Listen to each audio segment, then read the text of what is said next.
우리는 역사상 가장 중요한 시점을 지나고 있습니다. 하나님께서는 하나님의 일을 하시기 전에 사람을 준비시키셨음을 우리가 알고 있습니다.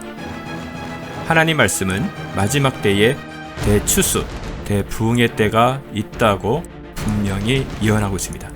아멘. 하나님의 말씀이 그대로 성취될 것을 믿습니다.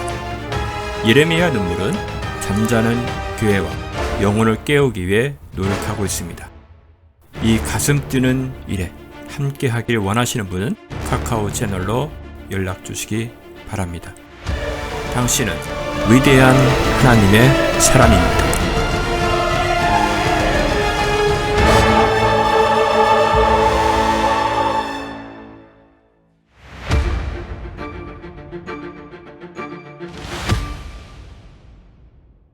모두로 인하여 예수 그리스도를 통하여 나의 하나님께 감사드리는 것은 너희 믿음이 온 세상에 전해짐이라.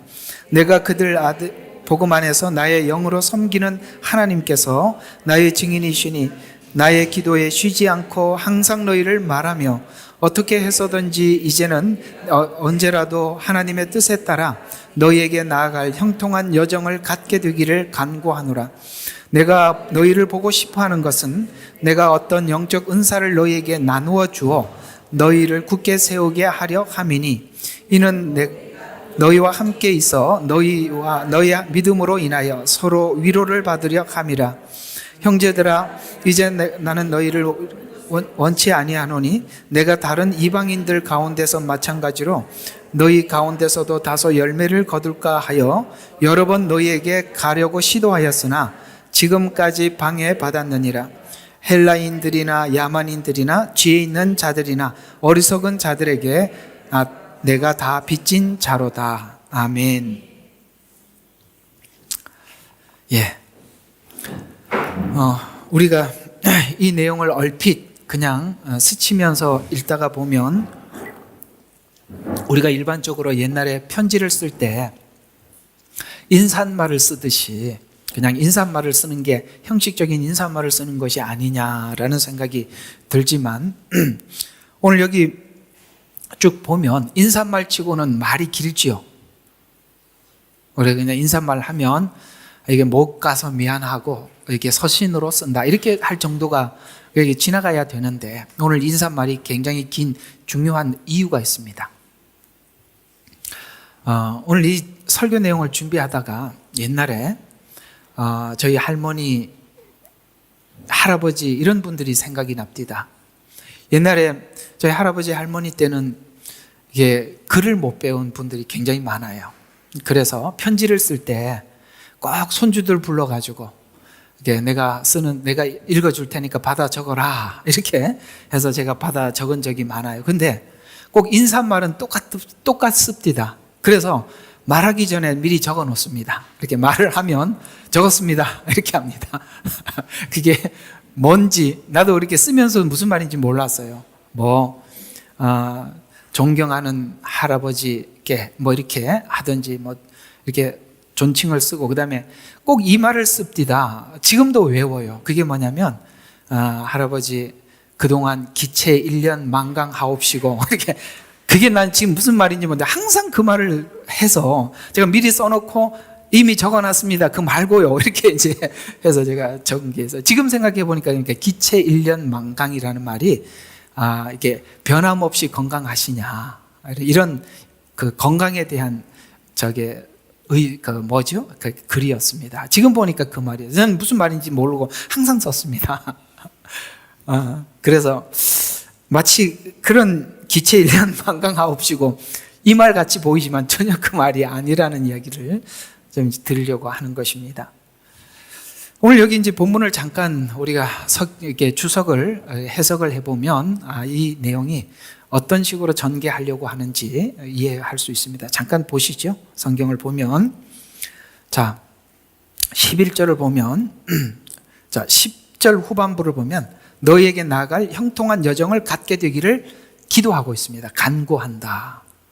내가 너희를 보고 싶어 하는 이유를 이렇게 이야기합니다. 내가 어떤 영적 은사를 너희에게 나누어 주어서 굳게 세우고 그 다음에 너희에게 믿음으로 인해 서로 위로하려고 내가 가고 싶어 한다. 이렇게 이야기하고 있습니다. 여기서 이제 우리가 오해할 수 있는 게 뭐냐면 바울이 가서 그들에게 뭔가 은사를 나누어 주고 싶어서 그러는 건가? 그 말이 아니라 바울이 가지고 있는 은사를 그들에게 나누어 주고 싶은 거죠. 그러면 여러분 이제 은사 공부할 때 제가 이제 한번 공부할 겁니다. 바울의 은사에 대해서 공부를 할 겁니다. 바울의 은사는 무슨 은사냐면 가르치는 은사예요.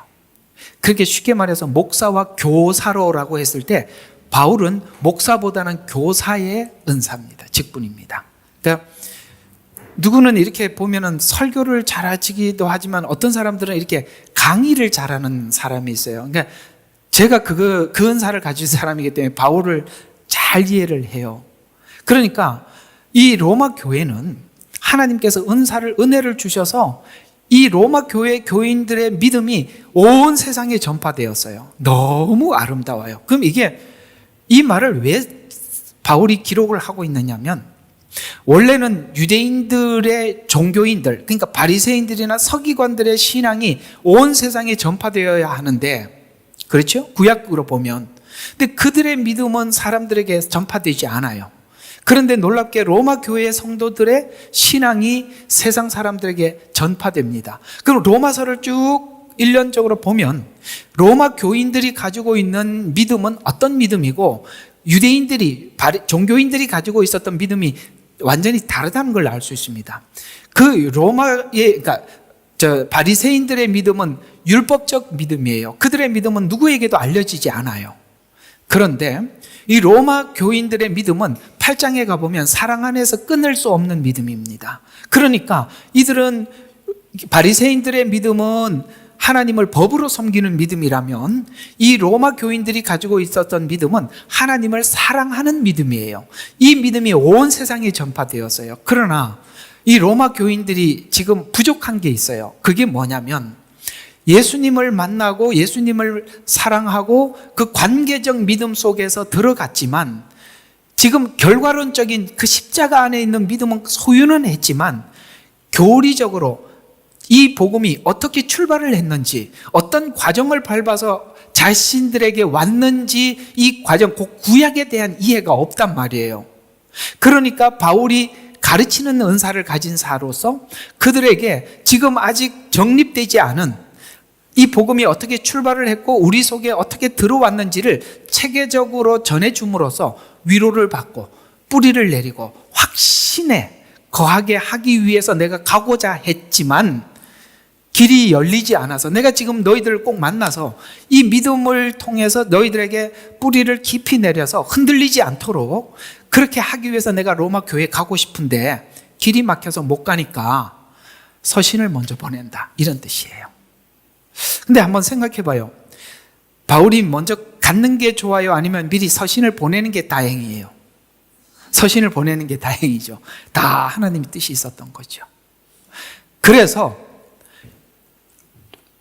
제게 만약에 하나님께서 야, 네가 66권 중에 한 권만 가질 수 있으니까 이 66권 중에 한 권, 네가 어떤 성경을 선택할래? 저는 두말하지 않고 로마서를 선택할 겁니다. 왜냐? 로마서는 모든 성경은 로마서를 지나갑니다. 로마서를 지나가지 않는 성경이 없어요. 창세기, 출애굽기 모든 성경이 로마서를 지나가요. 제가 조금 난해하고 어려울 때마다 제가 로마서에서 여러분들이 계속 해석하는 걸 아시죠? 로마서에서 해석합니다. 로마서는 바깥에서 다 하고 끝에 가서 딱 정확하게 착체기를 잡아주는 게 로마서거든요. 그래서 로마서는 그만큼 중요한 것입니다.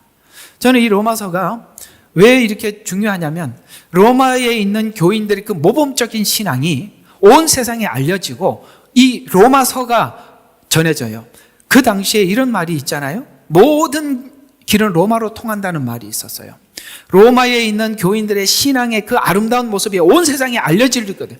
에베소나 빌립보 교인들의 소식이 사람들의 신앙이 알려지지 않아요. 왜? 그들은 세계 중심이 아니었기 때문에 그렇습니다. 그러나 이 로마 교인들이 가지고 있는 믿음이 이 로마서와 함께 그들의 믿음이 온 세상에 알려짐으로 인해서 지금 우리가 처음 이 복음을 받은 성도들의 신앙의 모형, 색깔이 로마 교인들의 모습이었고 로마서의 모습입니다. 이해가 가죠? 여기서부터 온 세상의 유럽으로 복음이 전파되었거든요.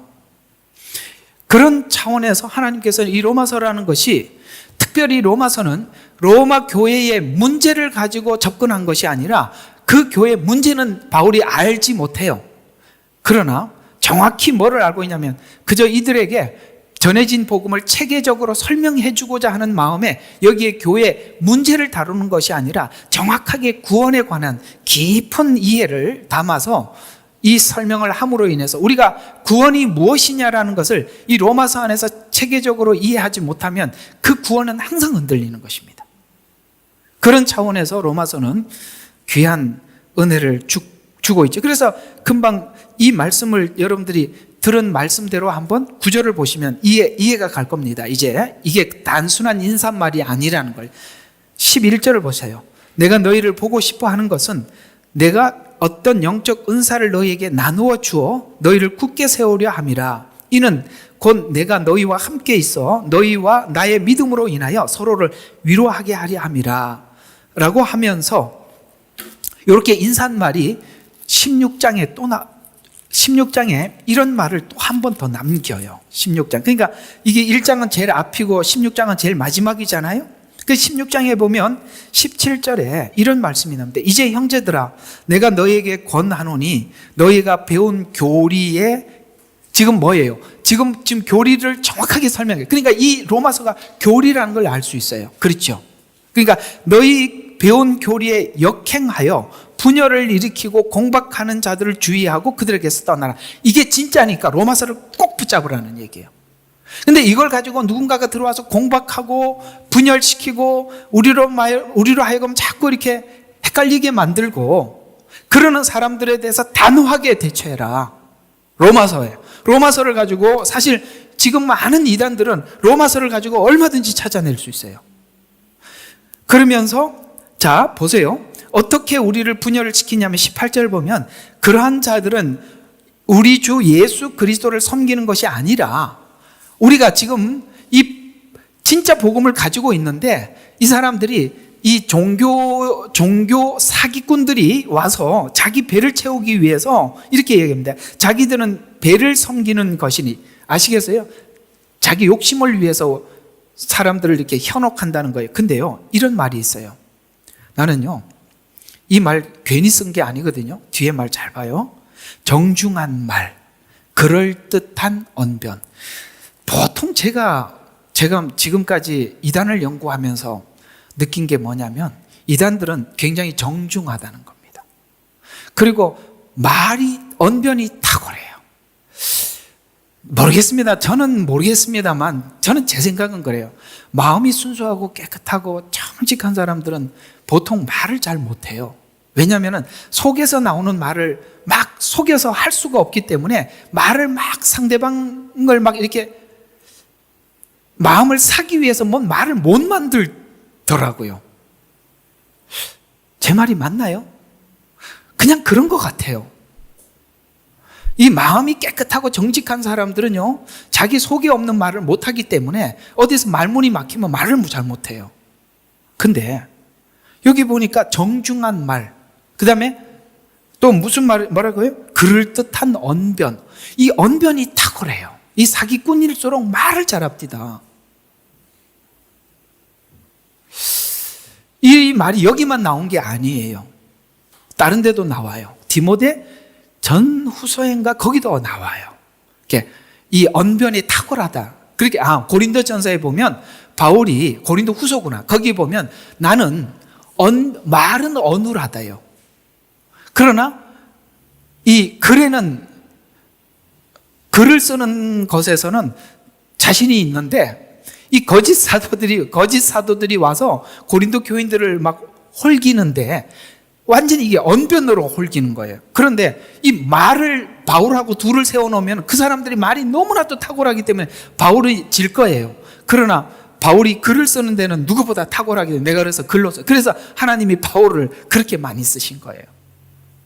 바울은 사람들에게 말을 잘 못해요. 그러나 이 글을 쓰는 거는 아주 누구보다 아주 규모 있게 쓰는 그런 은혜가. 그러다 보니까 이 바울 서신들이 보면은 정말 그 단어 하나도 빠질 게 의미가 없는 것이 없을 정도로 정확하게 글을 써 가더라는 것이에요. 어쨌든 오늘 이 말을 좀 기억해 두셨으면 좋겠어요. 정중한 말. 누가 너무 정중하다. 그러니까 이단 갔다가 오지 못하는 이유가 뭐냐면 거기 너무 사람들이 정중하거든요. 관심도 많이 가지고 있고. 그렇죠? 안 갔다 와서 모르겠죠? 갔다 올 필요는 없지만 그렇다고 합디다. 그래, 오늘 이 말에 괜히 하나님이 이렇게 쓴 것이 아니라 우리 보고 좀 기억하라고 이렇게 하신 말 같아요. 그래서 이 로마서가 전해준 이 교리, 로마서가 얼마나 방대하냐면 이 안에 마지막 때 유대인들이 다시 이 복음을 이방인을 통해서 받아갈 것이라는 것에 대한 교리까지, 마지막 종말에까지 이 복음이 이방인에게 흘렀다가 다시 유대인에게 흘러가고 여기까지 종말론적 내용까지 다 담고 있어서 이 교리가 처음에 십자가 복음으로부터 시작해서 마지막 종말까지 내용을 다 담아서 11장까지, 로마서 1장부터 11장까지 전부 다 담아서 우리에게 줌으로써 이 내용으로도 충분하다는 거죠. 이걸 이제 뺏으러 올 것이다. 분명히 올 것이다. 여러분, 바울이 에베소 교회에 떠나면서 마지막 고별 설교를 보면 내가 가면 반드시 이리가 올 것이다. 그렇습니다. 목자가 갔는데 이리들이 가만히 있겠습니까? 당연히 찾아올 거예요. 그런데 이제 양떼들이 스스로 자기를 지켜야 되는데 바울이 부탁하는 게 뭡니까? 내가 전한 이 복음 이대로 너희들이 간직하고 그 복음을 사수해라 라고 이렇게 여러 번 부탁하는 것을 우리가 볼 수 있듯이 오늘 로마 교회도 이 서신을 쓰고 마지막에 이 부탁을 하는 것으로 마치더라는 것이죠. 그래서 처음에 가고 싶다. 그리고 가서 이 복음을 설명을 해주고 이제는 떠나면서 뭘 하고 있어요? 이 복음을 굳게 지켜달라라는 이 구조로 성경은 로마서는 처음에 이렇게 인사말로 시작하고 마지막에 이렇게 끝을 내고 있어요. 이렇게 둘을 보면 그 안에 딱 들어와 있다라는 이야기입니다. 그래서 오늘은 제목을 복음을 우리가 알기 위해서 로마 교인들과 바울이 만나야 되듯이 복음을 알기 위해서는 하나님께서는 바울이라는 사람을 로마 교회에 보내듯이 만나야 할 자가 있어요. 그리고 그들은 서로가 만나고 싶어 하고 만났을 때 위로가 되고 또 뭐가 되죠? 오늘 여들이 가지고 있는 확신 가운데 깊이 뿌리가 내려지는 것입니다. 하나님과 만나게 해준 사람들을 만나면 이런 역사가 나타나는 거예요. 근데 제가 이제 오늘 이 설교를 좀 준비하면서 이 부분도 사단이 많이 틈을 타놨구나 라는 생각이 들어요. 왜냐하면 우리가 신앙생활하고 교회 생활하면서 이곳저곳 교회로부터 사람들의 만남과 교회로부터 받은 상처가 있어요. 그 상처 때문에 진짜 하나님께서 바울과 로마 교인들이 만나야 되잖아요. 오늘 이 본문을 보면 반드시 필연적으로 만나야 되는데 이 만남에 대한 경계가 너무나도 심해서 이렇게 만나려고 하는데 이게 하나님이 분명히 만나게 해준 건데도 서로가 이렇게 경계하는 바람에 그 만남이 주님 안에서 얼마나 귀한 만남이었는데 그걸 우리 스스로 포기해버리는 이런 현상들이 사실 지금 현재 교회 안에 일어나고 있는 것도 사실입니다. 그러나 여러분 좀 보면 알잖아요. 지금 저분은 정말 하나님이 보내줘서 이렇게 서로가 만나야 될 사람이구나, 대상이구나, 아니면 저 사람은 만나면 안 되는 거구나. 그런 정도는 우리가 생각을 하고 고려를 하셔야 되는 거예요. 혼자 시간 떠들고 혼자 지나갑니다. 정말 중요해요. 이 부분은 우리가 모두가 오늘 이 부분들을 우리가 한번 정리를 한번 해보도록 합시다. 자, 로마서가 구원에 관한 말씀을 자세히 기록할 수 있었던 이유는 로마 교회를 바울이 세우지 않았고 그 다음에 소문만 들었기 때문에 이 교회 문제를 다루지 않고 온전한 복음만 전달할 수 있었습니다. 또 로마 교회는 모든 민족, 특별히 이방인 중에 성도로 부름받은 교회로서 2장에 등장하는 앞으로 이제 2장부터 죄 문제가 등장하게 될 것입니다. 이방인들은 양심을 거부함으로써 죄를 짓고 유대인들은 율법을 주었는데 율법을 무시함으로 죄를 짓는, 둘 다 죄인이라는 거죠. 이방인들도 죄인이고 그 다음에 유대인들도 죄인이에요. 그러니까 이런 질문들을 이제 하나 하면서 좀 정리를 하면서 좀 지나가 봐요. 유대인들은 율법을 주어서 자신들이 율법을 통해서 죄인이라는 것을 발견할 수 있겠지만, 이방인들은 율법이 없기 때문에 죄를 발견하지 못하지 않느냐라고 우리가 사람들이 일반적으로 이야기를 해요. 그래서 유대인들은 구원의 길이 열렸지만 이방인들은 구원의 길이 아예 처음부터 닫혀 있다, 그렇게 말하지 말라는 거예요. 로마서 2장이 이야기하는 거는. 왜냐하면 유대인들은 율법이 죄와 의의 기준이었고, 이방인들은 율법은 없어도 양심이 이스라엘 백성들이 받은 율법과 같은 역할을 했다라고 이야기하는 거예요. 그러면 우리가 양심을 가지고 들여다보면, 양심을 가지고 율법을 들여다보면, 여러분, 우리 양심이 가지고 있는 죄와 의에 대한 기준과 율법이 지금 쭉 나열하고 있는 죄와 의에 대한 기준이 아주 다릅니까? 비슷합니까? 비슷하죠. 그러니까 이방인들이 이 말을 할 수가 없는 거죠. 저는 율법이 없었기 때문에 죄를 죄로 알지 못했습니다. 그런 소리 하지 마라. 이 말이 로마서 2장부터 나온단 말이에요. 그래서 놀랍게도 이 복음은 유대인이나 이방인이나 죄를 해결하고도 남는 능력, 그래서 성경은 모든 죄인들을 구원하는 능력이 됨이라고 성경은 이렇게 출발하는 능력, 어떤 능력? 죄를 사하는 능력.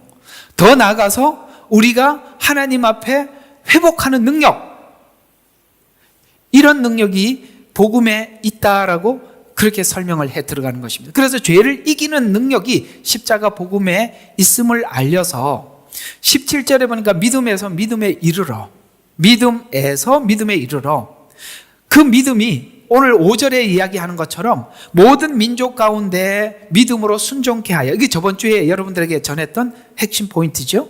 믿음으로 순종케 하여, 자발적으로 순종하는 순종으로 유대인을 깨우려는, 이게 무슨 말이냐? 9장부터 11장에 보면 지금 유대인들은, 이 복음이 유대인들을 깨우지 못했어요. 맞지요? 그래서 이방인들에게 흘러갔어요. 그러나 이방인들이 오늘 이 믿음이 온 세상에 전파되어서, 이 온 세상에 전파되는데 이 온 세상 안에는 누구도 들어가 있어요? 유대인도 들어가 있단 말이에요.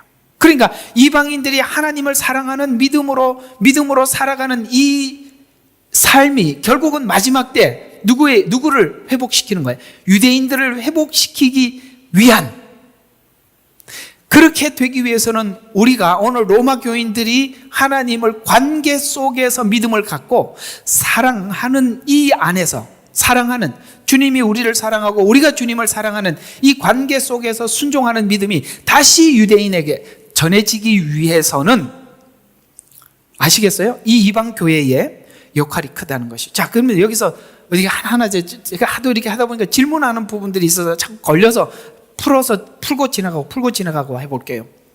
우리가 이제 마지막 때 유대인들이 돌아오게 될 것입니다. 그러면 오늘 로마서 내용대로 표현을 하자면 어떤 이야기일까요? 바로 이런 이야기죠. 바로 이방인들이 하나님을 섬기고 하나님의 말씀을 따라가는 것이 강제적으로 억지로 하지 않더라는 것이죠. 우리는 사실 신앙생활을 하면서 정말 주님을 사랑하면서 주님을 섬기는 자가 있고, 어떤 사람은 정말 법으로 섬기는 사람이 있는데, 두 사람이 어떤 잘못된 죄인들을 앞에다 두고 그들에게 권면하는 방식이 다르다는 걸 아시죠? 권면하는 방식이 어떻습니까? 주님을 사랑하는 사람은 정말 그 사랑 안에서 권면을 하는데, 그렇지 않은 사람들은 그냥 그 상대방이 뭐 어떻게든지 받아들일지 안 받아들일지 그런 거 고려 없지요. 그냥 딱 깨서 지적을 해버리죠. 그 유대인들이 지금 그렇게 하나님을 섬기고 있는 그들이 지금까지 많은 사람들을 가르쳐 왔지만, 지금 여러분 아시다시피 저 중동에 가면은 이 키파를 쓰는 바리새인들이 국민들에게 지지를 받습니까? 그런 신앙생활로는 누구에게도 지지를 받을 수 없어요. 그리고 자기 자신에게도 자괴감이 들 것입니다. 그런데 이상하게 이방인들은 정말 자기를 희생하면서 하나님을 정말 사랑해서 그걸 보면서 뭔가를 비교를 하지 않겠습니까? 그게 이스라엘에게 전해진다는 것이에요. 그 믿음, 로마 교회의 믿음이 결국에는 이 종교인들이었던 유대인들에게 들어가기까지 이 믿음이 세상 모두에게 알려졌다는 것은 그저 다른 모든 민족이 아니라 결국 유대인에게까지. 그게 9장부터 11장이라는 거예요. 이게 그냥 이야기가 아니라는 걸 알게 되죠. 이게 성경을 확장해서 볼 수 있어야 되고 로마서 전체를 볼 수 있어야 돼요. 자, 그래서 이 능력을 유대교회에게 전달하기 위해서 이방교회가 유대교회에게 중요한 이유는 훗날 이 유대인들이 일어나기 위해서는 이방교회가 하나님의 말씀에 순종해야 하기 때문에. 그래서 이방 사도로 바울이 부름을 받아서 내가 이방 사도로서 이 로마 교회에 만나기를 원하는 어떤 책임감을 지금 바울은 가지고 있는 거예요. 여러분, 이게 보통 일이 아닌 게 뭐냐면 그 당시 사람들이 이게 이동한다는 게 얼마나 어렵습니까? 지금이야 비행기 타고 그냥 가버리면 그만인데 그때는 정말 강을 건너고 바다를 건너고 그렇죠. 산을 넘고 갔었어야만 했어요. 예수천당 이 영화 제가 참 좋아하는 영화잖아요. 그러니까 예수천당 최건능 목사님, 이분이 이제 중국계 하나님께서 복음을 전하라고 부르셔서 자기가 했던 교회를 사임을 하고 이제 중국을 가는 과정 속에 겨울에 이렇게 산을 넘고 만주로 가는, 사실 뭐 그때 평양에서 만주 가는 길은 사실 지금 이렇게 바울이 다닌 걸 생각해 보면 아무것도 아니잖아요. 그때 산을 넘고 참 인상적인 데가 있었어요. 그 눈이 오는데 먹을 게 없어 배가 고파갖고 배가 고픈데 그 졸졸졸 흘러내리는 냇물에 뭐가 먹을 게 있었나 봐요. 그걸 하나 꺼내 먹으면서 하나님 이 종 굶기지 않고 먹여주시니 감사합니다 이러면서 먹는 걸 참 이게 마음이 징하더라고요. 정말 옛날에 우리 선배 목사님들은 저렇게 목회를 하고 선교를 했겠지 이런 생각이 드는데 정말 우리는 편하게 그런 건 사실 걱정 없이 하는 것만 해도 감사한 일이고 그랬어요. 어쨌든 이 바울이 이 로마까지 가는 게 얼마나 힘든 일이에요. 나중에 로마를 결국은 가지만 뭘로 가죠? 죄수로 가지 않습니까? 죄수로 공짜 배 타고 나라 배 타고 갔습니다. 그럴 정도로 로마에 그토록 가고 싶어 했어요. 로마 교인들도 바울을 그렇게 기다렸으리라 생각합니다. 그래서 오늘 8절에 보면 너희 믿음이 온 세상에 전해져서, 로마서를 보면 유대인에게까지 이르기를 원한다. 이게 9장부터 11장 이야기입니다. 그래서 이방인이 가진 믿음은 십자가를 사랑으로 얻는 믿음이고, 이 믿음은 그리스도 사랑 안에서 끊을 수 없는 8장에서 말하는 그 믿음이었어요. 그래서 사랑의 관계 속에서 결속된 자들을 향해서 성도라 이렇게 했잖아요. 그러니까 지금 성도라는 말이 이제 제일 끝부분에 제가 한 번 더 말씀을 드리겠습니다만은, 원래 이 성도라는 말의 원어는 뭐냐면은 자궁이라는 뜻이에요. 그러니까 이 자궁이라는 말은 한 어머니로부터 난 이런 뜻이거든요. 우리는 전부 다 예수 그리스도라는 안에서 난 자들이에요. 그래서 우리는 같은 성도라, 형제라, 자매라 이렇게 부르는 거예요. 시온이하고 시엘이가 형제잖아요. 엄마가 한 사람이기 때문에 그렇듯이 말이죠. 우리는 성도라고 표현할 때는 우리는 예수 안에서 난 거예요. 그래서 우리는 전부 다 같은 혈통을 가지고 있는 것이죠. 우리가 세상에 살 때는 육신의 혈통이 중요해 보이지만 보면 우리가 하나님 안에서 났다는 것이, 이것이 훨씬 중요하다는 것을 우리가 알 수 있는 것처럼 말이죠. 그래서 로마 교회에 있는 성도들이 온 세상에 선포될 만큼 그들이 가지고 있었던 자랑스러웠던 이유는 바로 이 믿음을 교리적으로 이해하는 것이 아니라 관계 속에서 이해하더라는 거예요. 자, 여러분, 요 부분을 한번 짚고 넘어가 보면, 여러분들이 지난날 이 복음을 이해하기 위해서 교리적으로 이해했을 때는 여러분들의 확신이 없었을 거예요. 뭔가가 또 다른 교리, 이게 지금 내가 믿어서 구원을 받는 건지 예정해서 구원을 받는지, 언제는 예정으로 갔다가 언제는 저쪽 이번에 이제 생방송 하니까 좀 와서 들어봐요. 그거 이제 설명을 좀 해드릴 거예요. 그렇지만 우리가 어디서부터 확 확고하게 안심이 드느냐면 하나님과 우리 관계 속에서 믿음을 이해할 때 우리에게는 그보다 더 자유스러운 것이 없고 확실한 게 없다는 것이죠. 나를 부르시고 나를 구원하신 그분이 누구냐가 중요한 거지 내가 누구냐는 중요하지 않아요. 아닌가요? 그분이 중요하죠. 그래서 우리가 구원이라는 것을 나 중심 쪽에서 확인하려고 하면 항상 불안합니다. 그러나 나를 부르신 하나님을 알면 알수록 거기에 대해서 분명해지는 것입니다. 그러니까 교리 쪽에서 이 로마 교인들은 이해한 것이 아니라 결국은 교리를 쭉 설명을 하다가 이것이 어떻게 관계가 형성되었는지 8장에 가서 사랑 안에서 끊을 수 없느니라라고 딱 확언함으로써 이 사랑 안에서 끊을 수 없다는 이 말은 교리적으로 이해를 해보니까 구원의 모든 것이 주권이 누구에게 있더라? 하나님께 있더라라고 해서 그 하나님께 있다면 그분이 누구냐가 중요한데 사랑 안에서 끊을 수 없느니라라고 해서 하나님의 사랑 안에서 내가 구원이 묶여 있구나. 이것이 만민 구원설은 절대 아닙니다. 이걸 가지고 악용을 하는데 그 말은 아니에요. 그래서 결국은 이 로마 교인들이 이해하고 있는 믿음은 뭐라고요? 관계 속에서 이해하는 구원으로 이해를 하더라. 그래서 바울의 서신에서 정리한 바대로 이 관계 속에 있는 믿음, 8장에 사랑에서 끊을 수 없다. 그래서 이 관계 곧 사랑으로 구원을 이해하더라. 자, 그러면 지금 이 로마서가 창세기 1장부터 11장, 그 다음에 로마서 1장부터 이게 사실 잘못 썼어요. 2장. 이게 취소합니다. 3장이 아니에요. 여기 쓴 거는 좀 틀린 것 같아요. 3장은 또 다른 이야기예요. 그러니까 1장과 2장 이야기가 창세기 1장부터 11장 이야기를 그대로 옮겨놓은 겁니다. 보세요. 바울이 지금 예수님을 만나고 난 이후에 구약을 무시한 상태에서 신약을 쓴 게 절대 아닙니다. 바울이 구약을 알았기 때문에 이 구조 안에서 로마서를 기록할 수 있었어요. 그러면 1장과 2장은 뭐죠? 전부 다 죄 목록들을 쭉 설명한 것입니다. 창세기 1장부터 11장은 전부 다 무슨 이야기죠? 죄에 대한 이야기입니다. 죄의 근원, 죄가 어떻게 출발을 했으며 그 다음에 인간이 계속 죄를 만들어내더라. 그래서 죄에 대한 이야기가 창세기 1장부터 11장이에요. 근데 이 죄에 대한 창세기 1장부터 11장 이야기를 로마서 1, 2장에다가 담아놨어요. 구조가 같다 이 말이에요. 구조가. 그래서 이 창세기 1장부터 11장이 지적한 바와 같이 모두 다 죄 아래에 있는데 그 증거가 유대인은 율법을 통해서 이방인들은 양심을 통해서 모두가 죄 아래에 있다라고 1, 2장에서 선포하고 창세기 1장부터 11장에도 죄에서 헤어날 수 없더라. 심판을 보여줘도 사람은 심판을 자기 지혜로 실력으로 면할 생각만 하더라. 그래서 바벨탑을 쌓더라. 이렇게 이야기하는 거예요. 왜요?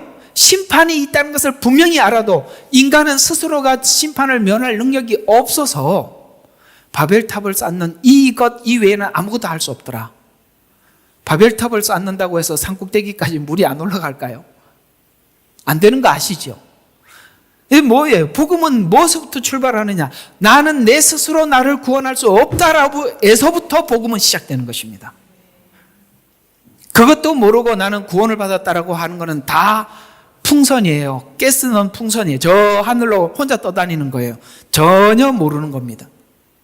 그래서 1, 2장에서 죄에 대한 뚜렷한 인식에서부터 12장에 창세기 12장에 아브라함을 부르시죠. 믿음의 출발입니다. 그게 바로 로마서 3장이에요. 같다 이 말이에요. 됐죠?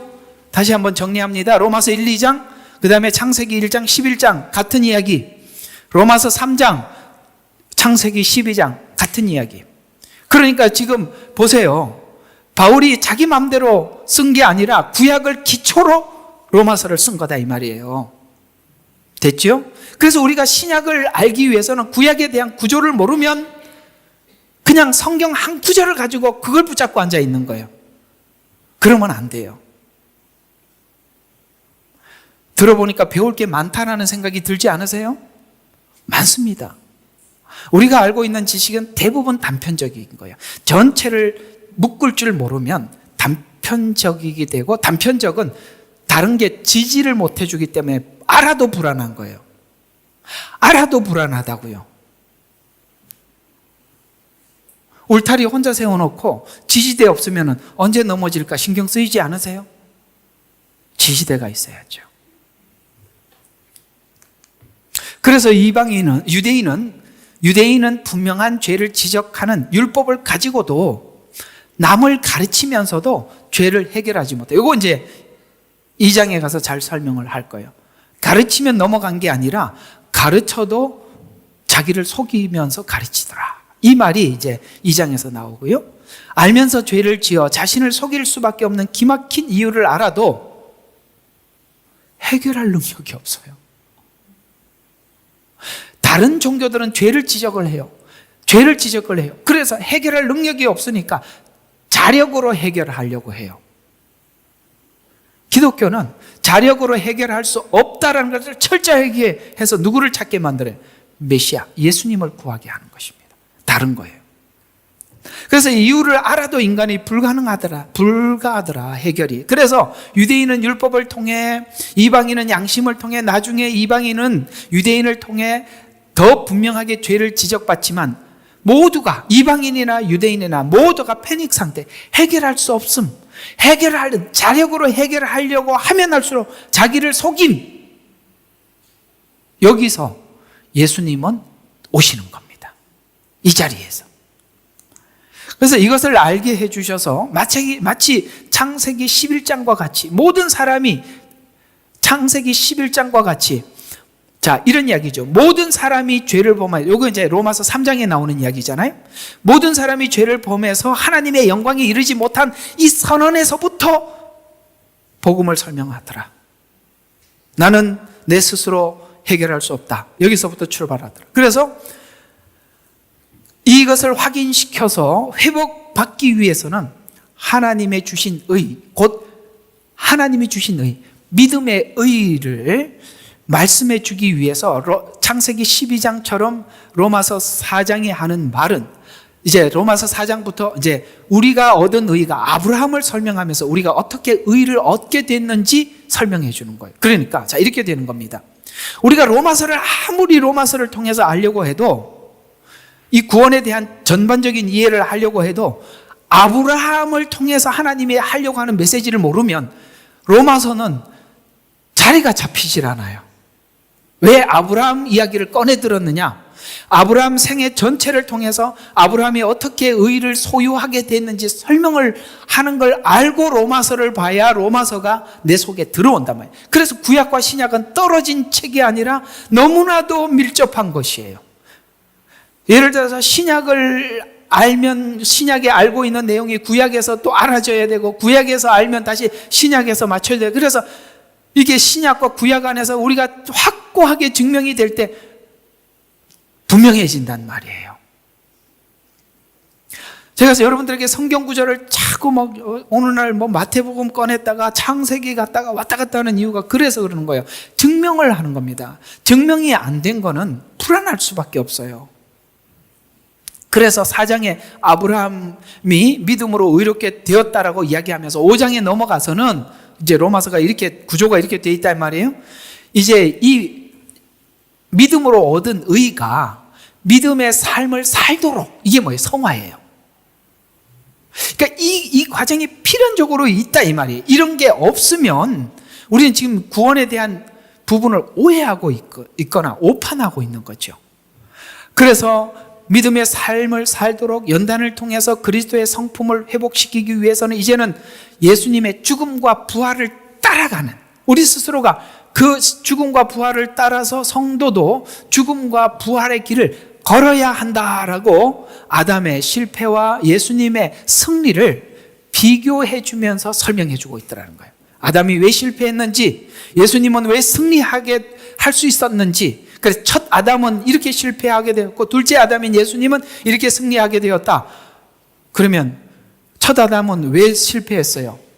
주를 위해서 죽을 마음이 전혀 없어요. 자기 희생의 마음이 전혀 없었어요. 예수님은 죽음으로써 부활해 참여. 그래서 우리가 승리하는 비결이 뭔지 말해주고 있죠. 죽어라, 그러면 산다. 그래서 우리는 내 자신을, 옛사람을 죽일 힘을 얻게 되고 우리 근본적인 변화를 가져올 에너지를 소유하게 된 것입니다. 성경이 이야기하고 있는 승리의 비결은 뭐죠? 죽어야 산다는 것이죠. 그래서 부활에 참여해라. 그러기 위해서는 죽어야 한다. 이 말을 5장에서 설명해 주고 있습니다. 그래서 그 다음 장인 6장에 넘어가서는 구체적으로 예수님의 죽음과 부활로 해방된 성도는 새 생명의 삶을 살게 되는데, 이 새 삶을 살기 위해서는 죄를 지을 때마다 율법의 정죄에서 필연적으로 벗어나야 그게 가능하다는 거예요. 무슨 말이냐? 정죄가 돼버리면 정죄는 정죄로 끝이잖아요.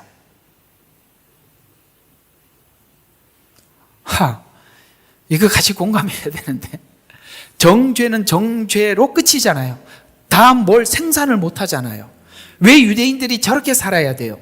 정죄가 정죄로 끝이기 때문에 다음 걸 못 만들어낸단 말이에요. 그렇기 때문에 정죄밖에 못 한단 말이에요. 그러면 우리가 하나님 나라의 새 삶을 살기 위해서는 정죄에서 벗어나야 되잖아요. 정죄가 뭔가를 생산해내야 되잖아요. 그게 바로 십자가의 은혜라는 거예요. 그래서 성경이 마음껏 정죄하도록 두는 겁니다. 그리고 정죄를 받으면서 이 정죄를 가지고 뭘 만들죠? 내 죄를 보고 나는 뭔가 하나님 앞에서 새로운 사람을 만들어내는 능력을 갖게 해주신 것이 바로 십자가의 은혜고 능력이다. 이렇게 말씀하고 있습니다. 율법은 그런 능력이, 만들어내는 능력이 없어요. 지적하는 능력은 있어도. 그래서 필연적으로 벗어나야 하는데, 정죄에서 7장에서는 율법이 죄를 인식하게는 해도 극복해주는 능력은 없음을 알고 우리가 성령의 법 아래로, 그게 바로 십자가의 죽음이라는 거예요. 성령의 법 아래로 나를 스스로 이끌어 들어가서 율법이 정죄하는 정죄를 죄를 극복하는 기반을 삼아서 성령과 생명의 삶으로 안내받아야 하는데, 이 안내를 받으면서 우리가 이 안내를 지금 여러분들이 한 주간 받다가 왔잖아요. 이 안내를 받으면서 우리가 뭘 인지하게 되느냐면, 베드로에게 주신 계시로 복음을 이해했을 때, 주는 그리스도의 살아계신 하나님의 아들입니다, 계시로 성경을 이해했을 때는 그 복음이 귀하지만 그 복음을 자기 힘으로 지키려고 했었다는 거예요. 근데 자기 힘으로 지키려고 했을 때 어떻게 했습니까? 생명의 위협 앞에서는 부인했어요. 넘어가지 못하더라는 거예요. 그런데 복음이 준 힘은 생명의 위협 앞에서도 더 나가더라. 그 말을 하는 거예요. 왜 우리가 자꾸 멈춰서느냐? 법으로 사니까 안 되는 거예요. 교리로 이해하니까 멈출 수밖에 없어요. 더 못 넘어간다니까요. 아시겠습니까? 이 차이를, 아주 복잡한 이야기지만 이 이야기예요. 성경이 이야기하고 싶은 것이. 여러분은 이제 복음을 받았고 예수님이 우리 속에 있다면, 예수님이 지적하는 어떤 죄의 지적에 대해서 법으로 듣지 마세요. 정죄로 듣지 말고 그것을 내가 달게 받는, 그것을 보면 이 사람이 복음으로 예수님을 받아들였는지 율법으로 예수님을 섬긴지 한번 지적해 보면 알아요. 지적을 딱 하면 얼굴이 울그락불그락 하면 벌써 이 사람은 아닌 거예요. 은혜가 그 사람을 지배하는 것이 아니라 자존심이 자기를 지키고 있는 겁니다. 하면 할수록 유대인들은, 바리새인들은 자존심 외에는 아무것도 없어요. 왜? 사람들이 자기를, 외형을 보고 칭찬을 해뒀기 때문에 벗겨도 포장지만 있지 속에는 보석이 있는 게 아니라 똥이 있다고요. 냄새 나는 걸 가릴 뿐입니다. 아무것도 없다고요. 맞지요? 그래서 우리가 이걸 하면 할수록 뭘 느끼느냐 하면, 주님, 내 의지로 하나님을 섬길 수 없어요. 내가 하나님의 은혜만이 나를 살리게 합니다. 그래서 이런 지적을 받았을 때 하나님 은혜 앞에 나가면 좋은데 벌써 이게 얼굴이 울그락불그락 하니까 누가 말할 수 있겠어요? 그 직접 말할 수 없으니까 설교 시간에 떠드는 거예요. 여러분들 대놓고 말을 안 했다고 해서 여러분들에게 말한 게 안 한 게 아닙니다. 달게 받으셔야 돼요.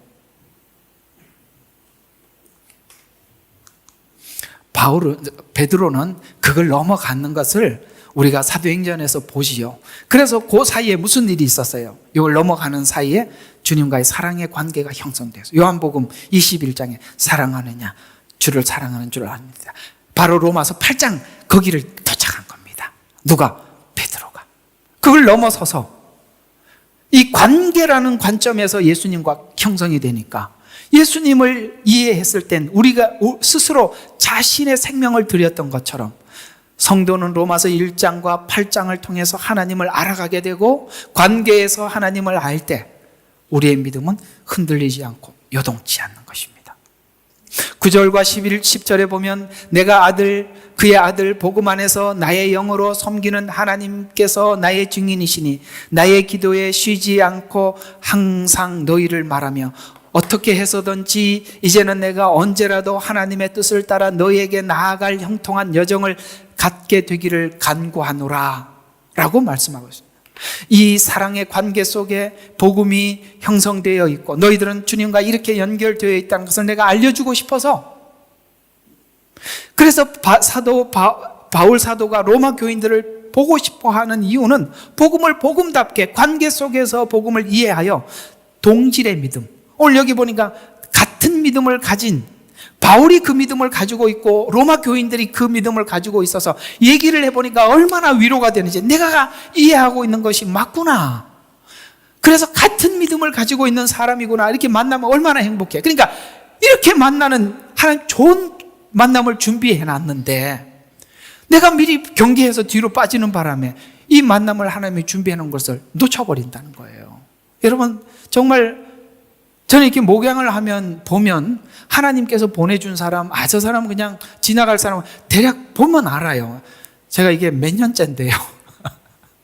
아는데 진짜 하나님이 보내주신 분들이 계세요. 근데 사단이 살짝 틈을 타서 탁 틀게 만들어서 정말 그게 마음이 되게 아파요. 근데 그분들은 그렇게 말을 해줘도 잘 몰라요. 왜? 정말 자기 생각 속에 틀에 박혀 있기 때문에 그래요. 그러면 안 돼요. 여러분 있잖아요. 만나도 마음은 아파도, 그 사람을 만나서 이렇게 지적을 당하고 이렇게 마음은 아파도 필연적으로 만나야 될 사람, 그런 지적을 당해도 기뻐요. 제가 여러분들인데 뭐 이렇게 죄를 지적하는 게 마음이 아프고 아이씨 다시는 오지 말고 딴 교회 가야지 이런 생각 듭니까? 아니에요. 그렇지 않아요. 그 말이 아픈 게 아니에요. 하나님께서 만나게 해주신 만남을 만나면 모든 것이 그 자체도 감사한 거예요. 그걸 우리가 달게 들을 줄 알아야죠. 나는 내 성질에는 저건 못해. 그 성질이 어딜 가도 걸림돌이라고요. 안 된다고요. 그래서 동질의 복음을 가진 자들 사이에 그리워하며 하나님께서 언제 만나게 해주실까라는 이 만남의 여정을 놓고 기도하는 것입니다.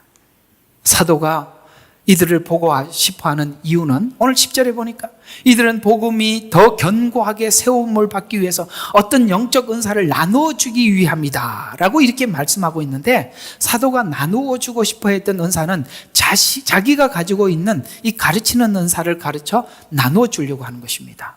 로마 교회에 받은 복음에 대해서 정리해서 분명하게 전달함으로써 더 견고하게 믿음을 세우고자 하는 의미입니다. 여러분, 이 가르치는 은사가 가지고 있는 특징이 뭐냐면, 여러분들이 조각으로 성경을 알고 있잖아요. 성도들은 조각으로 성경을 알고 있어요. 그 조각을 이어주는 일을 하는 거예요. 가르치는 은사예요. 여러분들 지난날 이게 뭘까 하고 퀘션했던 것들이 이게 이렇게 연결되는구나, 이렇게 풀려진가, 이게 많이 배우셨을 거예요. 왜냐하면 제 은사 자체가 그런 거기 때문에 여러분 그 혜택을 보는 거거든요. 그러니까 바울이 이걸 너희들이 조각조각 알고 있는 것을 내가 전체 그림을 완성해 주고 싶어서 내가 속히 가고 싶고 만나고 싶다라는 말을 지금, 그래서 이 인사말에 이 만나고 싶은 이야기를 이렇게 진지하게 길게 쓴 겁니다. 믿음이 어떻게 순종과 연결되는지를 알고 싶어요. 그러니까 처음에는 감정적으로 만나서 울컥해서 따라갔는데 정확하게 설명해 줌으로써 순종이 그냥 모르는 상태에서 따라가는 것이 아니라 순종이 내 마음에서 우러나오는, 이걸 배우고 나면 그렇게 된단 말이에요. 바울과 함께 하고 나면. 그래서 사도 바울이 오늘 14절과 15절에 헬라인, 야만인, 지혜 있는 자, 어리석은 자, 여기 보세요. 나는 헬라인이 나하고 맞아. 공부 많이 한. 이 헬라인이라고 표현할 때는 여기 야만이라는 말이 뒤에 따라 나올 때는 어떤 의미를 가지고 있냐면 그 헬라인들의 지식, 수준 이런 걸 뭐 예를 들어서 여러분 다 대학 졸업하셨죠? 제가 대학 졸업한 수준에 맞춰서 설교하겠습니다. 그러면 헬라인이에요. 근데 야만인인데도 설교를 할 수 있어야죠. 아시겠어요? 왜 이 말을 썼는지. 설교자는 중간에다 맞춰야 되는 거예요. 자, 어쨌든 넘어갑시다. 자, 그래서 헬라인, 야만인, 지혜로운 자, 어리석은 자. 지혜로운 자에게 설명하는 방식과 어리석은 자에게 설명하는 방식이 달라야 되는데 바울은 모두 다 수용한다는 거예요. 이게 바로 하나님께 부름을 받은 사명자들이 가질 자세예요. 나는 헬라인만 좋아. 나는 공부를 많이 해서 똑똑한 사람들과만 할래. 의사들만 오고 변호사들만 저희 교회. 그래서 의사, 변호사, 교회 이렇게 붙이지 말라 이 말이에요. 야만인도 좋고 어리석은 자도 아멘 이래야죠. 바울의 이게 손의 넓이를 아시겠습니까? 모두 다 속 안 썩이는 사람만 오면 얼마나 좋겠어요. 내 말 알아듣는 사람만 오면 얼마나 좋겠어요. 그러나 바울은 모두 다 라고 이야기하고 있습니다. 그런 모든 사람에게 빚진 자로서 로마에 있는 너희에게도 복음을 전할 준비가 되어 있다 라고 말씀하면서 지금 왜 이것이 중요하냐면 사도행전 8장 14절과 17절에 보니까 예루살렘에서 복음이 전파되어서 많은 사람들이 주님 앞에 돌아오고 있었는데 주님께서 처음에 하신 말씀이 너희는 땅끝까지 가서 복음을 전파하라고 하셨고 그 다음에 유대와 사마리아와 땅끝까지 가라고 했죠. 근데 처음에 이 사도행전을 보면 이 복음이 어디서 머물죠? 예루살렘에서 계속 맴돌았어요. 근데 예수님의 명령은 사마리아도 가고 땅끝으로 가라 그랬는데 거기 가지 못했다고 사도행전 8장까지 오면서도 아직도 이 복음이 예루살렘에 머물러 있었던 것을 이렇게 설명하고 있습니다. 가지 못했다는 거예요. 예루살렘에서 떠나지 못했다는 거예요. 그래서 8장 14절과 17절에 보면은 예루살렘 교회가 지금 예루살렘 교회를 소개하고 있어요. 사람들을 사마리아 교회에 베드로와 요한을 파송하여 성령을 받도록 기도했는데 사마리아 교회는 똑같이 로마 교회도 똑같다는 거예요. 그렇게 보면 사마리아 교회는 아직 그들 가운데 아무에게도 성령이 내린 적이 없다. 근데 뭐 내리신 적이 없고 라는 말이 성령을 이야기하는 거예요. 근데 이게 어떻게 빠졌네요.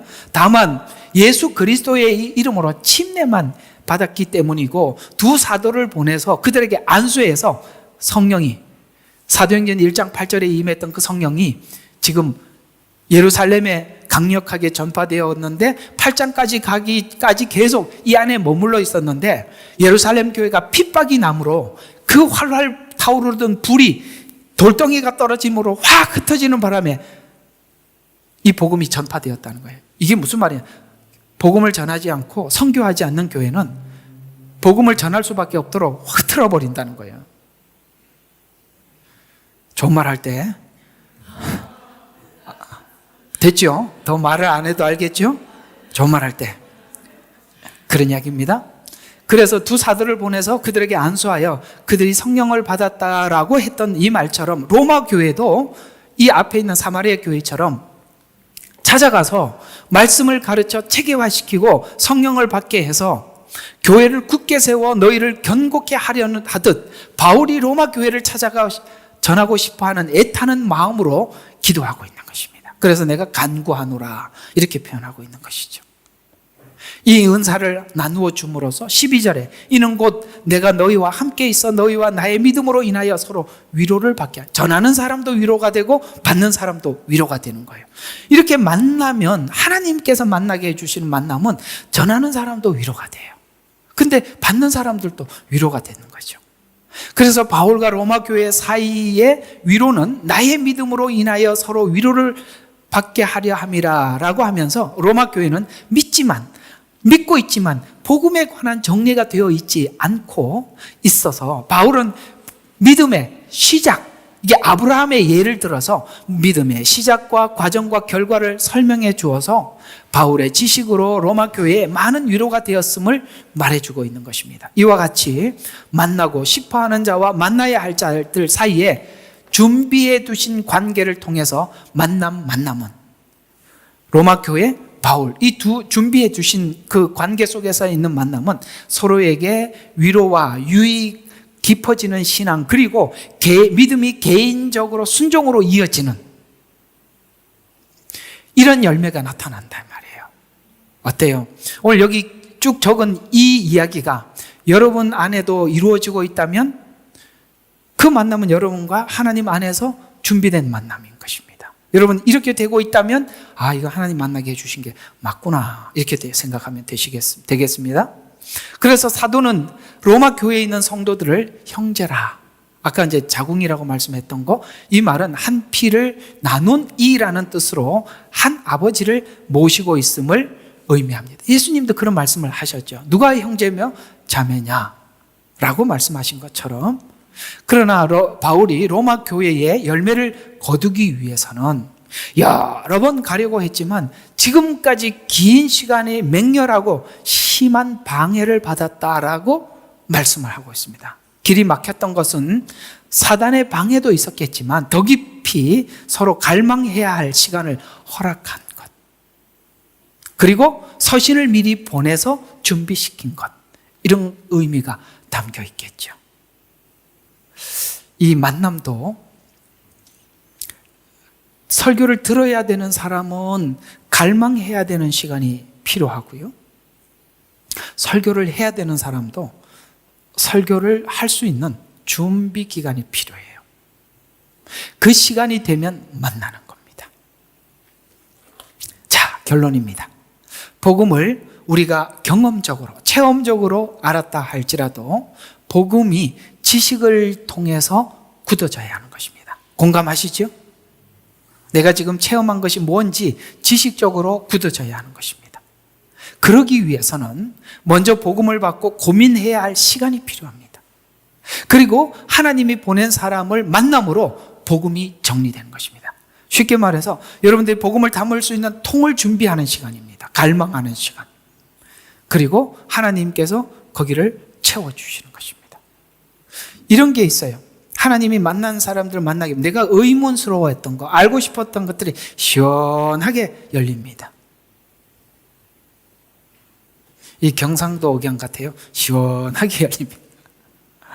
진짜 그래요. 로마서는 우리가 경험적으로 혹은 감정적으로 느껴왔던 복음이 시작과 목적을 설명하고 있습니다. 만난 예수님이 지식 안에서 분명해져야 하기 때문입니다.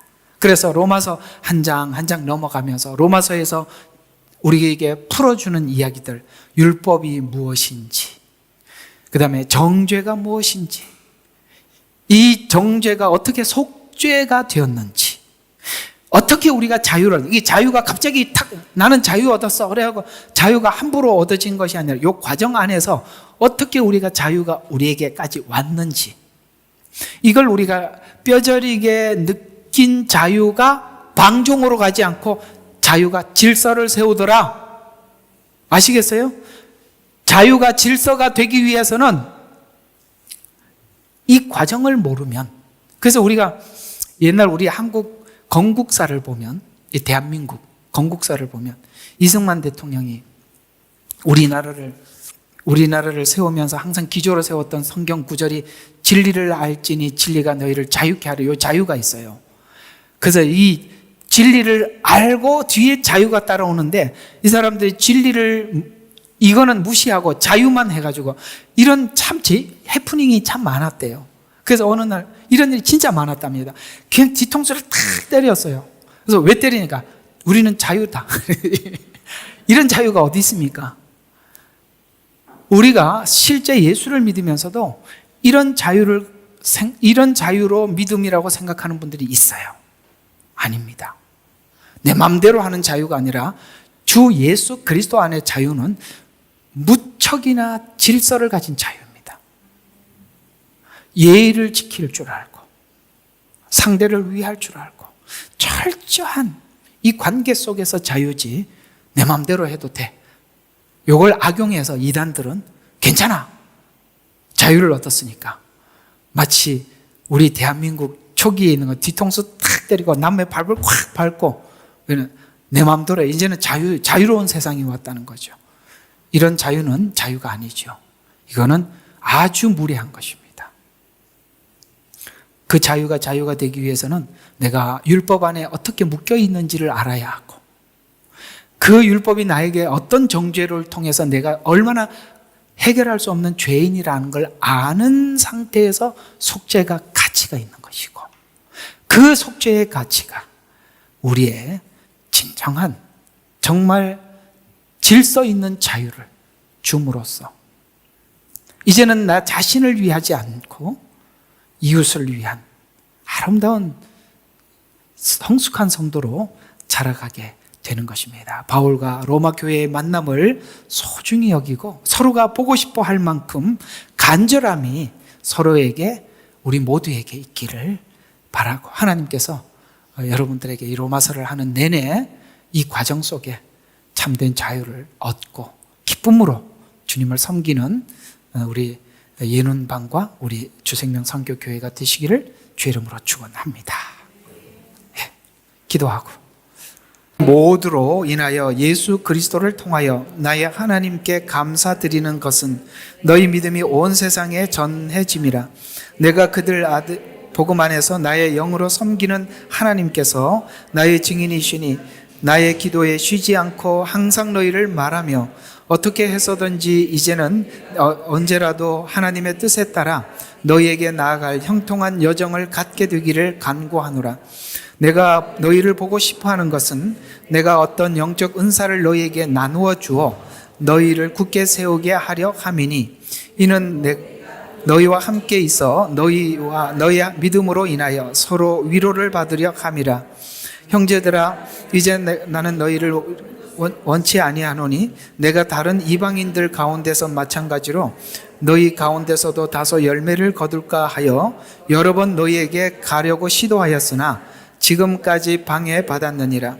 헬라인들이나 야만인들이나 지혜 있는 자들이나 어리석은 자들에게 내가 다 빚진 자로다. 아멘.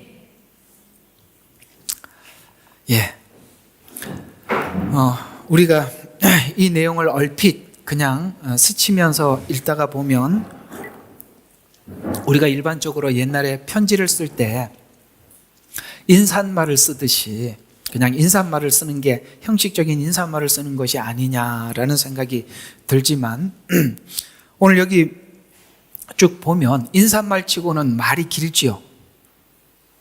우리가 그냥 인사말 하면 이게 못 가서 미안하고 이렇게 서신으로 쓴다 이렇게 할 정도가 여기 지나가야 되는데, 오늘 인사말이 굉장히 긴 중요한 이유가 있습니다.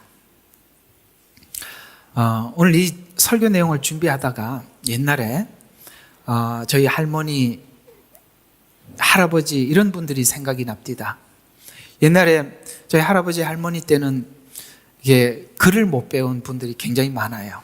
그래서 편지를 쓸 때 꼭 손주들 불러가지고 내가 읽어줄 테니까 받아 적어라 이렇게 해서 제가 받아 적은 적이 많아요. 근데 꼭 인사말은 똑같습니다. 그래서 말하기 전에 미리 적어 놓습니다. 이렇게 말을 하면 적었습니다 이렇게 합니다. 그게 뭔지 나도 이렇게 쓰면서 무슨 말인지 몰랐어요.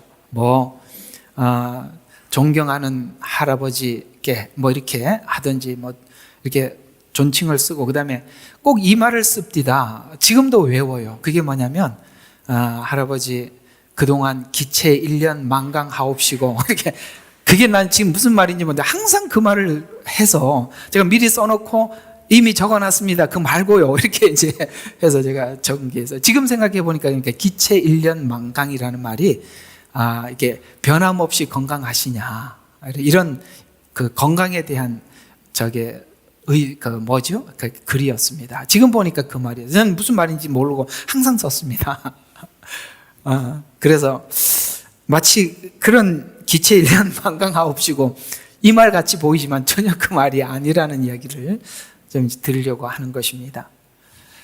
오늘 여기 이제 본문을 잠깐 우리가 이렇게 주석을 해석을 해보면 이 내용이 어떤 식으로 전개하려고 하는지 이해할 수 있습니다. 잠깐 보시죠. 성경을 보면, 자 11절을 보면, 자 10절 후반부를 보면 너희에게 나아갈 형통한 여정을 갖게 되기를 기도하고 있습니다. 간구한다. 내가 너희를 보고 싶어 하는 이유를 이렇게 이야기합니다. 내가 어떤 영적 은사를 너희에게 나누어 주어서 굳게 세우고 그 다음에 너희에게 믿음으로 서로 위로하려고 내가 가고 싶어 한다. 이렇게 이야기하고 있습니다.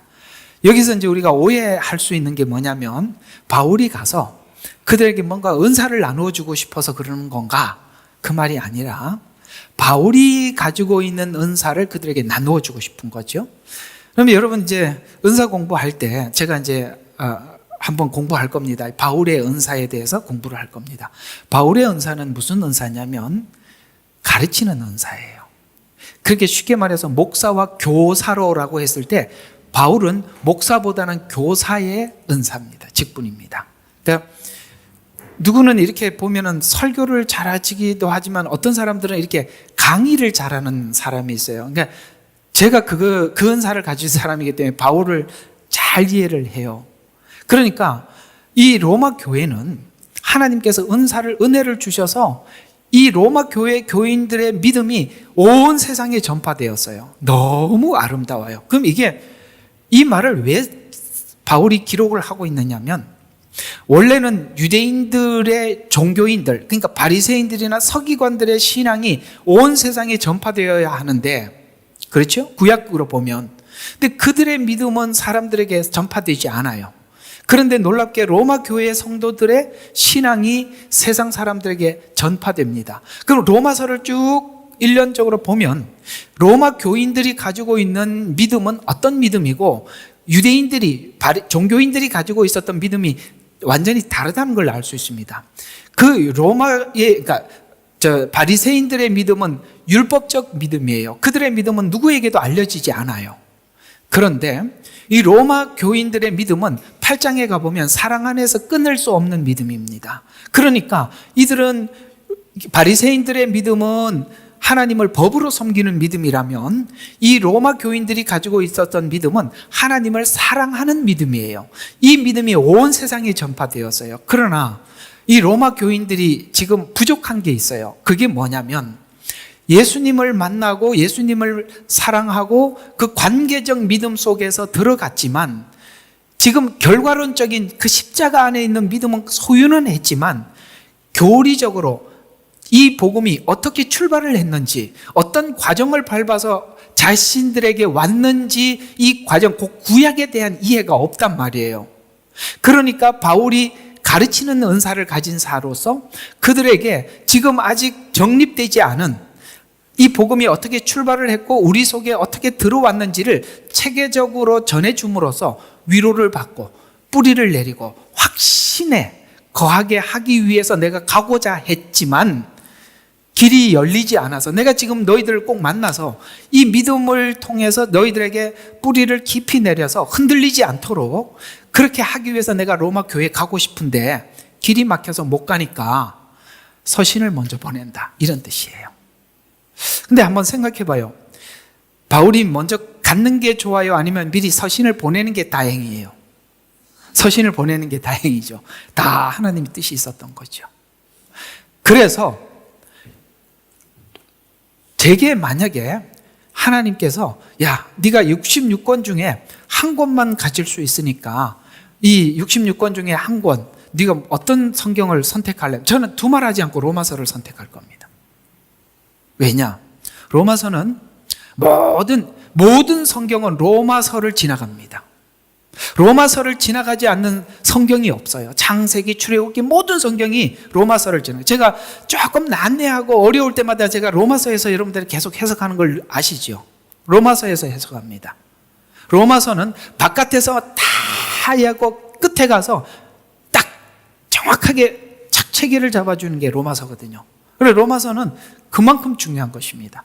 저는 이 로마서가 왜 이렇게 중요하냐면 로마에 있는 교인들의 그 모범적인 신앙이 온 세상에 알려지고 이 로마서가 전해져요. 그 당시에 이런 말이 있잖아요. 모든 길은 로마로 통한다는 말이 있었어요. 로마에 있는 교인들의 신앙의 그 아름다운 모습이 온 세상에 알려질 거든. 에베소나 빌립보 교인들의 소식이 사람들의 신앙에 알려지지 않아요. 왜? 그들은 세계 중심이 아니었기 때문에 그렇습니다. 그러나 이 로마 교인들이 가지고 있는 믿음이 이 로마서와 함께 그들의 믿음이 온 세상에 알려짐으로 인해서 지금 우리가 처음 이 복음을 받은 성도들의 신앙의 모형, 색깔이 로마 교인들의 모습이었고 로마서의 모습입니다. 이해가 가죠? 여기서부터 온 세상의 유럽으로 복음이 전파되었거든요. 그런 차원에서 하나님께서는 이 로마서라는 것이, 특별히 로마서는 로마 교회의 문제를 가지고 접근한 것이 아니라 그 교회의 문제는 바울이 알지 못해요. 그러나 정확히 뭐를 알고 있냐면 그저 이들에게 전해진 복음을 체계적으로 설명해 주고자 하는 마음에 여기에 교회 문제를 다루는 것이 아니라 정확하게 구원에 관한 깊은 이해를 담아서 이 설명을 함으로 인해서 우리가 구원이 무엇이냐라는 것을 이 로마서 안에서 체계적으로 이해하지 못하면 그 구원은 항상 흔들리는 것입니다. 그런 차원에서 로마서는 귀한 은혜를 주고 있죠. 그래서 금방 이 말씀을 여러분들이 들은 말씀대로 한번 구절을 보시면 이해가 갈 겁니다. 이제 이게 단순한 인사말이 아니라는 걸. 11절을 보세요. 내가 너희를 보고 싶어 하는 것은 내가 어떤 영적 은사를 너희에게 나누어 주어 너희를 굳게 세우려 함이라. 이는 곧 내가 너희와 함께 있어 너희와 나의 믿음으로 인하여 서로를 위로하게 하려 함이라 라고 하면서 이렇게 인사말이 16장에 이런 말을 또 한 번 더 남겨요. 16장. 그러니까 이게 1장은 제일 앞이고 16장은 제일 마지막이잖아요. 그 16장에 보면 17절에 이런 말씀이 나옵니다. 이제 형제들아, 내가 너희에게 권하노니 너희가 배운 교리에 지금 뭐예요? 지금 교리를 정확하게 설명해요. 그러니까 이 로마서가 교리라는 걸 알 수 있어요. 그렇죠? 그러니까 너희 배운 교리에 역행하여 분열을 일으키고 공박하는 자들을 주의하고 그들에게서 떠나라. 이게 진짜니까 로마서를 꼭 붙잡으라는 얘기예요. 근데 이걸 가지고 누군가가 들어와서 공박하고 분열시키고 우리로 하여금 자꾸 이렇게 헷갈리게 만들고 그러는 사람들에 대해서 단호하게 대처해라. 로마서를 가지고 사실 지금 많은 이단들은 로마서를 가지고 얼마든지 찾아낼 수 있어요. 그러면서 자 보세요. 어떻게 우리를 분열을 시키냐면 18절 보면 그러한 자들은 우리 주 예수 그리스도를 섬기는 것이 아니라 우리가 지금 이 진짜 복음을 가지고 있는데 이 사람들이 이 종교 사기꾼들이 와서 자기 배를 채우기 위해서 이렇게 얘기합니다. 자기들은 배를 섬기는 것이니 아시겠어요? 자기 욕심을 위해서 사람들을 이렇게 현혹한다는 거예요. 근데요, 이런 말이 있어요. 나는요, 이 말 괜히 쓴 게 아니거든요. 뒤에 말 잘 봐요. 정중한 말, 그럴듯한 언변. 보통 제가 지금까지 이단을 연구하면서 느낀 게 뭐냐면 이단들은 굉장히 정중하다는 겁니다. 그리고 언변이 탁월해요. 저는 모르겠습니다만 저는 제 생각은 그래요. 마음이 순수하고 깨끗하고 정직한 사람들은 보통 말을 잘 못해요. 왜냐하면 속에서 나오는 말을 막 속여서 할 수가 없기 때문에 말을 막 상대방을 막 이렇게 마음을 사기 위해서 말을 못 만들더라고요. 제 말이 맞나요? 그냥 그런 것 같아요. 이 마음이 깨끗하고 정직한 사람들은요, 자기 속에 없는 말을 못하기 때문에 어디서 말문이 막히면 말을 잘 못해요. 근데 여기 보니까 정중한 말, 그 다음에 또 무슨 뭐라고요? 그럴듯한 언변. 이 언변이 탁월해요. 이 사기꾼일수록 말을 잘합니다. 이 말이 여기만 나온 게 아니에요. 다른 데도 나와요. 디모데 전후서인가 거기도 나와요. 이렇게 이 언변이 탁월하다. 그렇게 고린도전서에 보면 바울이 고린도 후서구나. 거기 보면 나는 말은 어눌하다요. 그러나 이 글을 쓰는 것에서는 자신이 있는데 이 거짓 사도들이 와서 고린도 교인들을 막 홀기는데 완전히 이게 언변으로 홀기는 거예요. 그런데 이 말을 바울하고 둘을 세워놓으면 그 사람들이 말이 너무나도 탁월하기 때문에 바울이 질 거예요. 그러나 바울이 글을 쓰는 데는 누구보다 탁월하기 때문에 내가 그래서 글로 써. 그래서 하나님이 바울을 그렇게 많이 쓰신 거예요. 바울은 사람들에게 말을 잘 못해요. 그러나 이 글을 쓰는 거는 아주 누구보다 아주 규모 있게 쓰는 그런 은혜가. 그러다 보니까 이 바울 서신들이 보면은 정말 그 단어 하나도 빠질 게 의미가 없는 것이 없을 정도로 정확하게 글을 써 가더라는 것이에요. 어쨌든 오늘 이 말을 좀 기억해 두셨으면 좋겠어요. 정중한 말. 야, 누가 너무 정중하다. 그러니까 이단 갔다가 오지 못하는 이유가 뭐냐면 거기 너무 사람들이 정중하거든요. 관심도 많이 가지고 있고. 그렇죠? 안 갔다 와서 모르겠죠? 갔다 올 필요는 없지만 그렇다고 합디다. 그래, 오늘 이 말에 괜히 하나님이 이렇게 쓴 것이 아니라 우리 보고 좀 기억하라고 이렇게 하신 말 같아요. 그래서 이 로마서가 전해준 이 교리, 이거 로마서가 얼마나 방대하냐면 이 안에 마지막 때 유대인들이 다시 이 복음을 이방인을 통해서 받아갈 것이라는 것에 대한 교리까지, 마지막 종말에까지 이 복음이 이방인에게 흘렀다가 다시 유대인에게 흘러가고 여기까지 종말론적 내용까지 다 담고 있어서 이 교리가 처음에 십자가 복음으로부터 시작해서 마지막 종말까지 내용을 다 담아서 11장까지, 로마서 1장부터 11장까지 전부 다 담아서 우리에게 줌으로써 이 내용으로도 충분하다는 거죠. 이걸 이제 뺏으러 올 것이다. 분명히 올 것이다. 여러분, 바울이 에베소 교회에 떠나면서 마지막 고별 설교를 보면 내가 가면 반드시 이리가 올 것이다. 그렇습니다. 목자가 갔는데 이리들이 가만히 있겠습니까? 당연히 찾아올 거예요. 그런데 이제 양떼들이 스스로 자기를 지켜야 되는데 바울이 부탁하는 게 뭡니까? 내가 전한 이 복음 이대로 너희들이 간직하고 그 복음을 사수해라 라고 이렇게 여러 번 부탁하는 것을 우리가 볼 수 있듯이 오늘 로마 교회도 이 서신을 쓰고 마지막에 이 부탁을 하는 것으로 마치더라는 것이죠. 그래서 처음에 가고 싶다. 그리고 가서 이 복음을 설명을 해주고 이제는 떠나면서 뭘 하고 있어요?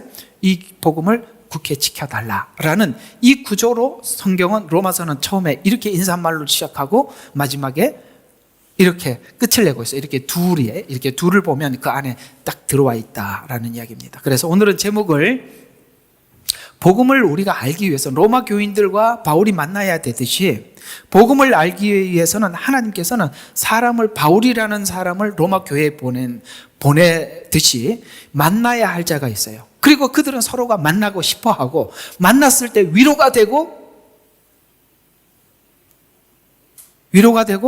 또 뭐가 되죠? 오늘 여들이 가지고 있는 확신 가운데 깊이 뿌리가 내려지는 것입니다. 하나님과 만나게 해준 사람들을 만나면 이런 역사가 나타나는 거예요. 근데 제가 이제 오늘 이 설교를 좀 준비하면서 이 부분도 사단이 많이 틈을 타놨구나 라는 생각이 들어요. 왜냐하면 우리가 신앙생활하고 교회생활하면서 이곳저곳 교회로부터 사람들의 만남과 교회로부터 받은 상처가 있어요. 그 상처 때문에 진짜 하나님께서 바울과 로마 교인들이 만나야 되잖아요. 오늘 이 본문을 보면 반드시 필연적으로 만나야 되는데 이 만남에 대한 경계가 너무나도 심해서 이렇게 만나려고 하는데 이게 하나님이 분명히 만나게 해준 건데도 서로가 이렇게 경계하는 바람에 그 만남이 주님 안에서 얼마나 귀한 만남이었는데 그걸 우리 스스로 포기해버리는 이런 현상들이 사실 지금 현재 교회 안에 일어나고 있는 것도 사실입니다. 그러나 여러분 좀 보면 알잖아요. 저분은 정말 하나님이 보내줘서 이렇게 서로가 만나야 될 사람이구나, 대상이구나, 아니면 저 사람은 만나면 안 되는 거구나. 그런 정도는 우리가 생각을 하고 고려를 하셔야 되는 거예요. 혼자 시간 떠들고 혼자 지나갑니다.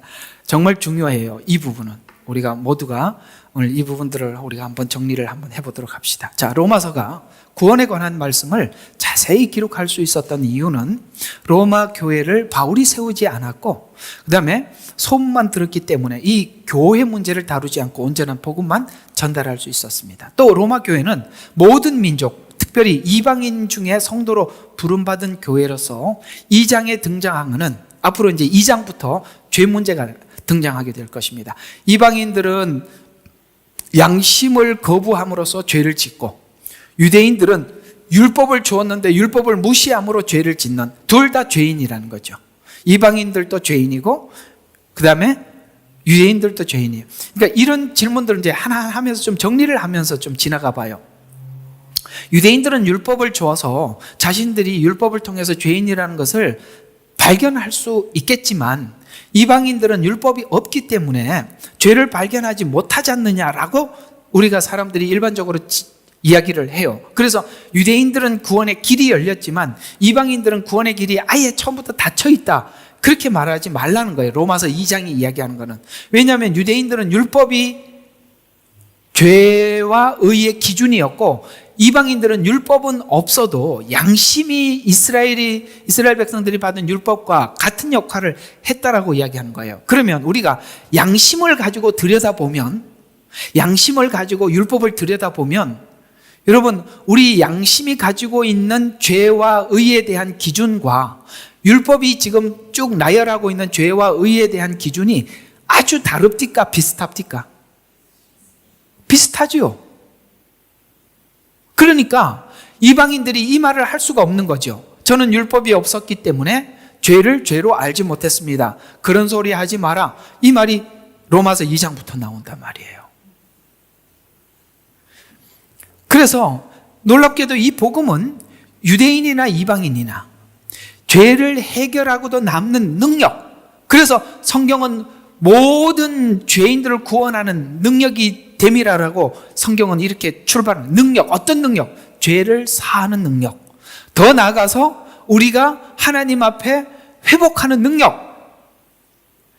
이런 능력이 복음에 있다라고 그렇게 설명을 해 들어가는 것입니다. 그래서 죄를 이기는 능력이 십자가 복음에 있음을 알려서 17절에 보니까 믿음에서 믿음에 이르러, 믿음에서 믿음에 이르러, 그 믿음이 오늘 5절에 이야기하는 것처럼 모든 민족 가운데 믿음으로 순종케 하여, 이게 저번 주에 여러분들에게 전했던 핵심 포인트죠. 믿음으로 순종케 하여, 자발적으로 순종하는 순종으로 유대인을 깨우려는, 이게 무슨 말이냐. 9장부터 11장에 보면 지금 유대인들은 이 복음이 유대인들을 깨우지 못했어요. 맞지요? 그래서 이방인들에게 흘러갔어요. 그러나 이방인들이 오늘 이 믿음이 온 세상에 전파되어서 이 온 세상에 전파되는데 이 온 세상 안에는 누구도 들어가 있어요? 유대인도 들어가 있단 말이에요. 그러니까 이방인들이 하나님을 사랑하는 믿음으로 살아가는 이 삶이 결국은 마지막 때 누구를 회복시키는 거예요?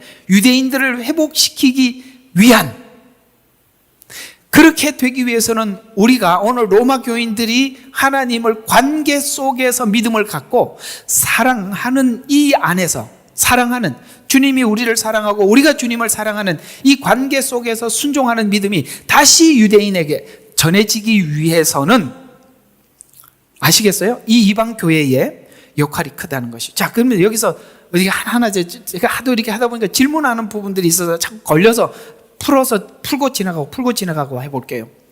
우리가 이제 마지막 때 유대인들이 돌아오게 될 것입니다. 그러면 오늘 로마서 내용대로 표현을 하자면 어떤 이야기일까요? 바로 이런 이야기죠. 바로 이방인들이 하나님을 섬기고 하나님의 말씀을 따라가는 것이 강제적으로 억지로 하지 않더라는 것이죠. 우리는 사실 신앙생활을 하면서 정말 주님을 사랑하면서 주님을 섬기는 자가 있고, 어떤 사람은 정말 법으로 섬기는 사람이 있는데, 두 사람이 어떤 잘못된 죄인들을 앞에다 두고 그들에게 권면하는 방식이 다르다는 걸 아시죠? 권면하는 방식이 어떻습니까? 주님을 사랑하는 사람은 정말 그 사랑 안에서 권면을 하는데, 그렇지 않은 사람들은 그냥 그 상대방이 뭐 어떻게든지 받아들일지 안 받아들일지 그런 거 고려 없지요. 그냥 딱 깨서 지적을 해버리죠. 그 유대인들이 지금 그렇게 하나님을 섬기고 있는 그들이 지금까지 많은 사람들을 가르쳐 왔지만 좀 여러분 아시다시피 저 중동에 가면은 이 키파를 쓰는 바리새인들이 국민들에게 지지를 받습니까? 그런 신앙생활로는 누구에게도 지지를 받을 수 없어요. 그리고 자기 자신에게도 자괴감이 들 것입니다.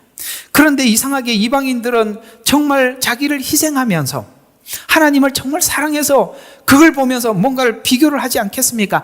그게 이스라엘에게 전해진다는 것이에요. 그 믿음, 로마 교회의 믿음이 결국에는 이 종교인들이었던 유대인들에게 들어가기까지 이 믿음이 세상 모두에게 알려졌다는 것은 그저 다른 모든 민족이 아니라 결국 유대인에게까지. 그게 9장부터 11장이라는 거예요. 이게 그냥 이야기가 아니라는 걸 알게 되죠. 그러니까 성경을 확장해서 볼 수 있어야 되고 로마서 전체를 볼 수 있어야 돼요. 자, 그래서 이 능력을 유대교회에게 전달하기 위해서 이방교회가 유대교회에게 중요한 이유는 훗날 이 유대인들이 일어나기 위해서는 이방교회가 하나님의 말씀에 순종해야 하기 때문에. 그래서 이방 사도로 바울이 부름을 받아서 내가 이방 사도로서 이 로마 교회에 만나기를 원하는 어떤 책임감을 지금 바울은 가지고 있는 거예요. 여러분, 이게 보통 일이 아닌 게 뭐냐면 그 당시 사람들이 이게 이동한다는 게 얼마나 어렵습니까? 지금이야 비행기 타고 그냥 가버리면 그만인데 그때는 정말 강을 건너고 바다를 건너고 그렇죠. 산을 넘고 갔었어야만 했어요. 예수천당 이 영화 제가 참 좋아하는 영화잖아요.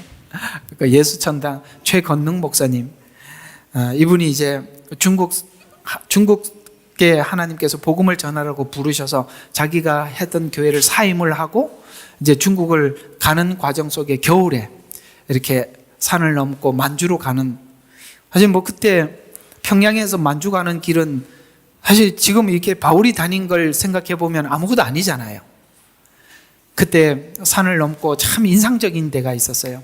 그 눈이 오는데 먹을 게 없어 배가 고파갖고 배가 고픈데 그 졸졸졸 흘러내리는 냇물에 뭐가 먹을 게 있었나 봐요. 그걸 하나 꺼내 먹으면서 하나님 이 종 굶기지 않고 먹여주시니 감사합니다 이러면서 먹는 걸 참 이게 마음이 징하더라고요. 정말 옛날에 우리 선배 목사님들은 저렇게 목회를 하고 선교를 했겠지 이런 생각이 드는데 정말 우리는 편하게 그런 건 사실 걱정 없이 하는 것만 해도 감사한 일이고